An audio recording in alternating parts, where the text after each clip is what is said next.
In order to live your best life despite having MS, I need you to exercise as part of your lifestyle. Now, it's easy for me to sit on my duff and tell you to go exercise, but it's hard to actually pull it off. My name's Boster. I'm an MS neurologist here in Columbus, Ohio, and in this video series, I'm going to help you decode and demystify exercising in the setting of MS. Don't turn away, because all of that starts right now.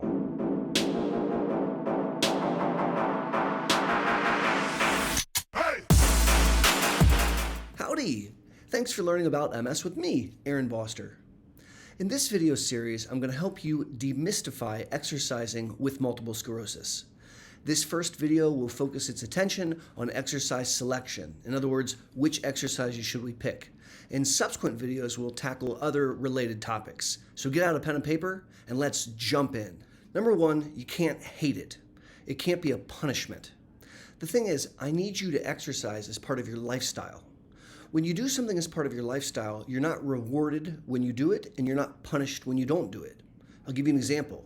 I have a lifestyle of showering every morning. I don't talk much about it, I just take a shower. I don't tweet out, awesome shower. And if for some reason I couldn't get my shower in the morning, not a big deal. I'll just do it when I get home from work. I shower as part of my lifestyle, and I need you to exercise as part of your lifestyle. It needs to be sewn into the fabric of stuff that you do.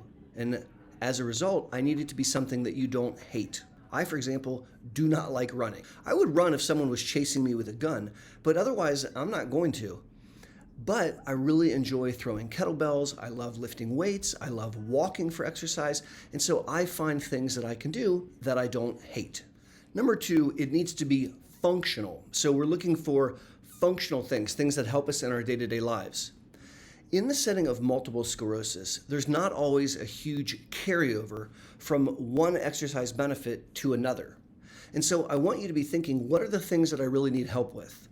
For example, if one of the things that we want to buttress is being able to safely stand up off the john after you've gone to the bathroom without tumbling and falling, we literally want to choose exercises that practice that. For example, we might do some form of box squats in the gym, which will have a direct carryover to getting us off the toilet. As you choose exercises, ask yourself, what is the functional value of this specific exercise? And will that help me in my day-to-day life? Number three is to consider the various aspects of fitness that we want to work on. In the setting of MS, I would propose that there are four. We need core strengthening.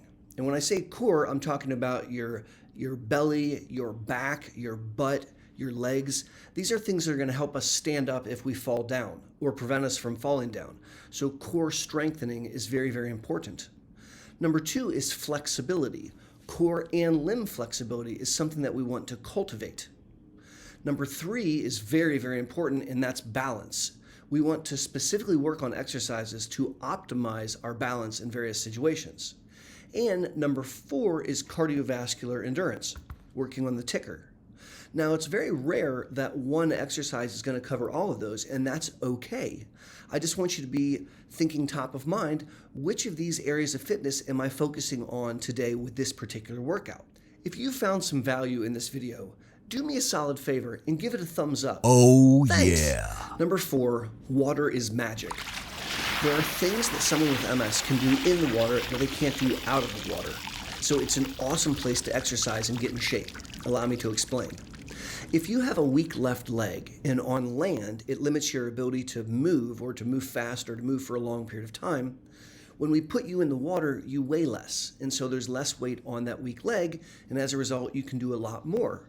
If you're having a really poor balance day and you keep falling one direction, the water pushes back the other direction, keeping you upright. If you suffer from heat sensitivity, which is all too common in MS, the heat is wicked away from your body by convection. Spasticity literally melts in the pool. And so there's a lot of value to exercising in the pool. Seek out water yoga, water Zumba, walking laps in the water, swimming if you're inclined. Water is magic. So besides water, what are some good exercises to consider? Well, let me share a couple that I think are really high yield, a lot of bang for your buck. This would include participating in yoga or Tai Chi.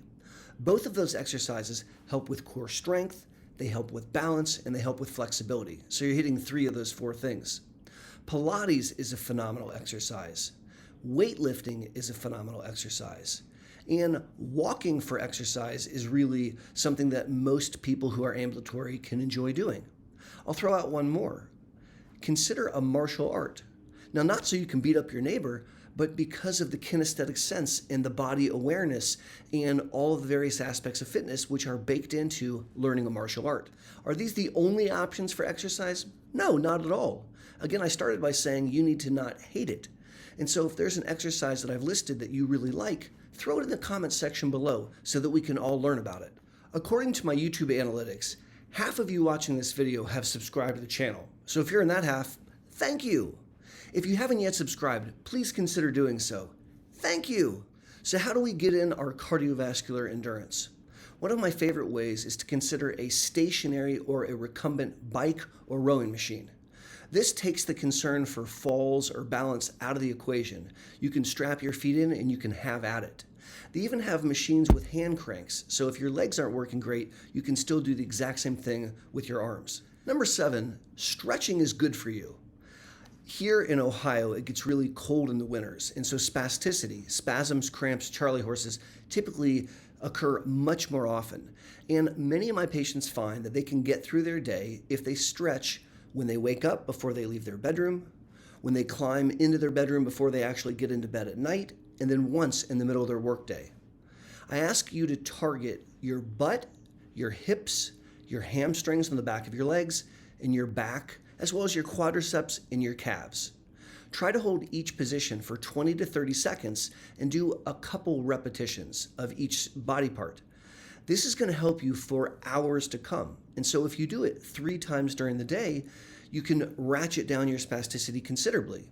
I even have some patients, because of their stretching, don't need to take as many oral medicines. Now you may be listening going, Aaron, I'm not sure how to even get started, and I have a suggestion for you. Ask your neurologist to refer you to neurophysical therapy. Neurophysical therapists are not normal human beings. They're PTs that went back to do extra schooling to learn about neurological phenomenon. These folks understand heat sensitivity, they understand motor fatigue, they understand ataxia, and they can help you develop an exercise regimen and literally craft a home wellness program. If you're not sure how to get started, there's no shame in that game. Ask your doc to send you to Neuro PT. If you want to continue your journey learning how to exercise with MS, look for the next installment in this series where we'll tackle exercise programming, planning out exercise over time. You know, both of us agree that in order to live your best life, despite having MS, you have to exercise as part of your lifestyle.